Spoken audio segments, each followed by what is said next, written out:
Welcome to Chapter 1 of the 0 to 1K Email Marketing Blueprint.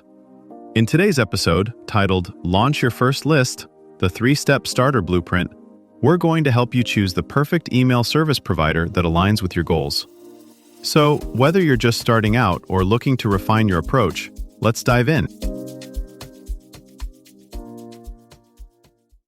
Right now, more people check email than use almost any social platform. Yet countless creators still wait for a perfect website before starting a list. In this episode, we'll flip that script and launch your first email list using just 3 simple, doable moves. That "I'll start later" list you've been thinking about? It can become real a lot faster, and with far less tech than most people assume. Today we're zooming in on the first version of your list. Not the glossy, fully automated machine, but the lean setup that can start collecting subscribers and sending value this week. Instead of juggling tools and tactics, we'll focus on 3 concrete decisions: where your emails will live, why people should care, and how they can raise their hand to hear from you. Think of it like prepping a simple weeknight meal. You don't need a chef's kitchen, just the right ingredients, a clear recipe, and a way to serve it hot. By the end of this episode, you'll know exactly which platforms to shortlist, how to make a promise subscribers actually want, and how to publish a sign-up form, even if all you have right now is a social profile. You don't need a big audience to make this work. You need a clear invitation and a reliable way to keep in touch. With more than 4.3 billion people using email and ROI hovering around $36 to $40 for every dollar spent, even a tiny, focused list can outperform a busy social feed. Think of this phase less like launching a marketing channel and more like opening a reserved table for your most interested people. They raise their hand, you save their seat, and you show up with something worth serving. As we go, we'll stack small, practical choices that make it easier to start than to stall. Step 1 is choosing an ESP, but don't treat it like a forever marriage. Treat it like picking a starter tool: reliable, simple, and good enough for the next 6 to 12 months. At this stage, you care about 3 things. Can you actually understand the dashboard without a 2-hour tutorial? Does it let you send broadcast emails and basic automations, like a welcome email?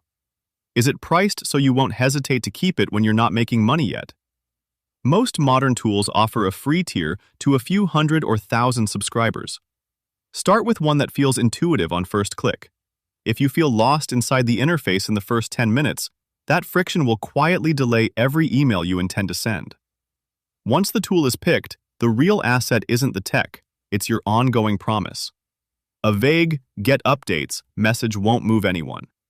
Turn it into a specific, repeatable commitment. For instance, 1 email every Friday breaking down a real client case study. 3 quick growth experiments a week you can test in under 20 minutes. Monthly teardown of a landing page with before-after examples. Notice these aren't topics, they're ongoing deliverables. You're telling people what cadence to expect and what practical outcome they'll get. That clarity not only boosts signups, it also makes it easier for you to sit down and actually write. Now make joining feel almost effortless. Short forms typically win. Name an email, or even just email if your ESP allows personalization later. Each extra field is a decision point where someone can bail. Use your audience promise as the headline on the form, and make the button copy specific. Send me the teardown series beats subscribe. If you don't have a site, lean on what you do have.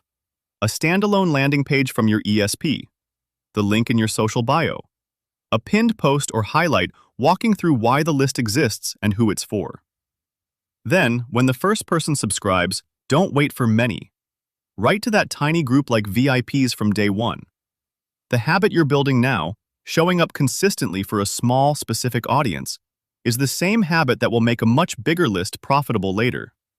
Think of this phase like a chef testing a brand new menu item during a slow lunch shift. You're not guessing in the dark. You're running tiny experiments with real people, then tweaking fast. Example 1. A freelance designer chooses Figma tips as her ongoing angle. Instead of announcing a grand newsletter, she posts a single carousel on LinkedIn titled, "Steal my 3 quickest client wow tricks." Slide 5 invites people to join her list for one 5-minute Figma shortcut every Tuesday. 20 signups later, she looks at which post slide got saves and shapes her next email around that. Example 2. A fitness coach runs 2 slightly different opt-in forms. One promising, busy parent workouts under 15 minutes, the other, no equipment strength plans. After a week, the first form gets 3x more signups. He doesn't overthink it. He leans fully into that angle, updates his bio link, and writes his first 3 emails just for exhausted parents trying to stay in shape. In both cases, the right direction emerges from tiny real-world signals, not brainstorming in isolation. Laws tightening around data tracking will quietly push your list from nice asset to core survival tool. As cookies crumble, brands without direct access to readers will feel like drivers losing GPS in a storm. Expect smarter ESP features that suggest segments, subject lines, even send times based on subtle behavior patterns you'd never spot manually. Treat each new subscriber as both a reader and a research partner. Their clicks map where your products and services should evolve next. As that first trickle of subscribers arrives, treat them like early tasters at a new food stall. Ask what they're hungry for, notice what they come back for, and adjust the menu fast. Over time, you're not just sending emails, you're shaping a living feedback loop that quietly points to offers, services, and collaborations you couldn't have planned alone. Here's your challenge this week. Open your email service provider and create a simple 3-email starter sequence for one specific freebie you'd actually want to offer. For example, a 5-minute morning routine checklist or beginner Pinterest promo guide. Today, write email 1 as a warm welcome that tells subscribers who you are and delivers the freebie link. Email 2 as a quick, here's how to use this value email, and email 3 as a soft invitation to your paid offer, discovery call, or waitlist. Then, create one opt-in form and embed it on a real page, like your home page or a new free resources page, and share that page link once on social media before the day ends. This was Owl Up, your daily step forward. To keep learning with structured courses and more insights, go to owlup.co. Until tomorrow!